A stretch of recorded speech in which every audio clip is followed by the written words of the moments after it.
Ikuzo. Mentioning KSI, that match with Logan Paul basically started this celebrity boxing thing.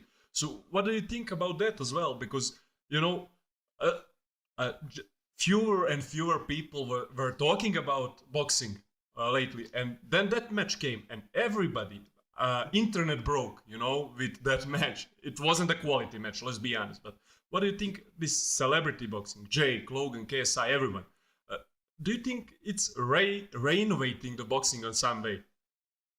Nah, I've done like 4 of them, but let me go with KSI and Logan Paul, right? So I get a call that KSI is going to train in Las Vegas, boxing capital of the world, and they want to know if I'd be a Cutman. I didn't know who KSI was, but it's a job opportunity, right? I love your honesty. Yeah, I didn't know who Logan Paul was, but find out You that didn't know who we were. no, I didn't know you guys were young guys. It's the new generation, right? I just didn't know. But KSI trained in Vegas for 6 weeks, and every day, like I did Michael B. Jordan in the movie, every day I wrapped his hands in preparation for him doing his work. And I, like a fighter, I told him, here, you're not a rapper. I don't even know what he does. I think he's a rapper.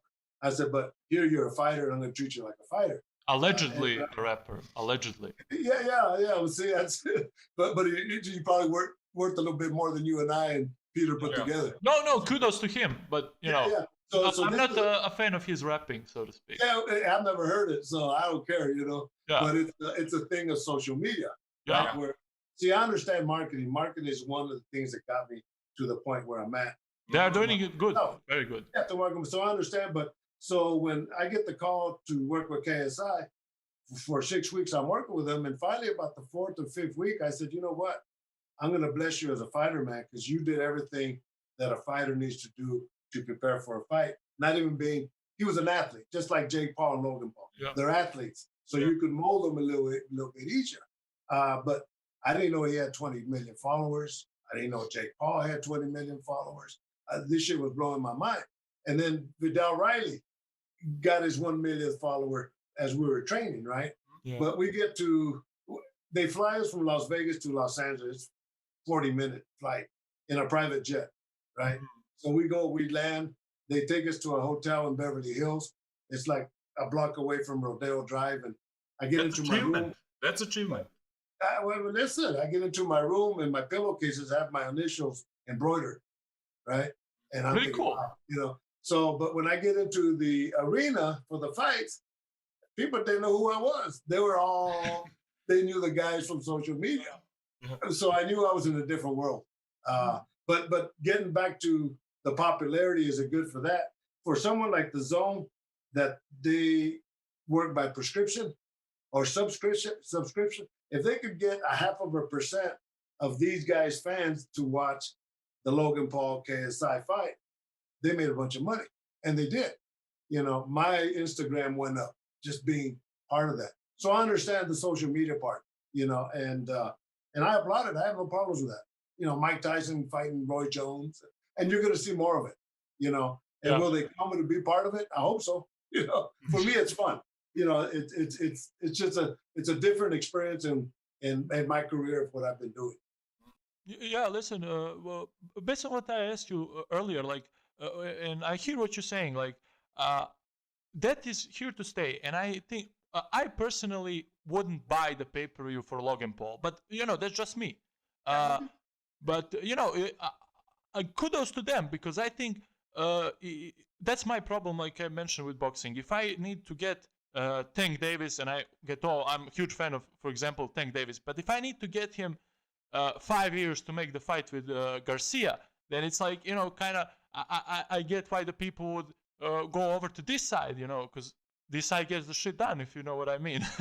So I respect that, Yeah, no, I understand. Like for me, it's just, my job's a lot different than everybody else's. I show up for the fight, I do the fight, I'm done. Then I go on to my next project, right? So guys that say, hey, who do you think is going to win? I don't know, and I don't care. Because in all fairness, I don't like giving predictions, because that's all they are, is predictions. You don't know, I don't know, and I'm not going to put my neck out in the line and say, oh yeah, well, Stitch says I bet $500 on Rolly Romero, because Stitch said he was going to knock out Gervonta Davis. Yeah. I don't do that. But Gervonta really nailed him. But I knew a friend called me and asked me what I thought. I'll give you my opinion. I've known Rolly since he was a young kid here in Las Vegas. His father, No, for real.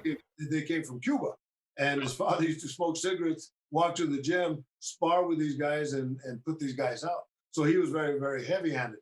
And Rolly became a fighter, but he doesn't understand the marketing aspect of it. Yeah. He don't listen. So I mean, we hug each other, we kiss every day. His father's friends with me, and I try to teach him, but goes in through here and out through there. And I said, well, so when it comes to training, his whole mentality is knock somebody out. Yeah. And that's fine and dandy, but nobody has 100% knockout ratio. I work on numbers, right? And I knew that his style of fighting, somebody that had good boxing skills would knock him out. And that's exactly what happened. That's what happened, yeah. The only thing, so in this one, the only thing that counts in boxing is the truth. The combat sports. Because you can't bullshit these guys. And you can try to stroke them, but the only thing that counts is the truth, man. We stay genuine, uncensored and unscripted, and we always will, as we have to order our usual. Share us and subscribe us, and stay tuned until the next Wednesday. Ikuzo!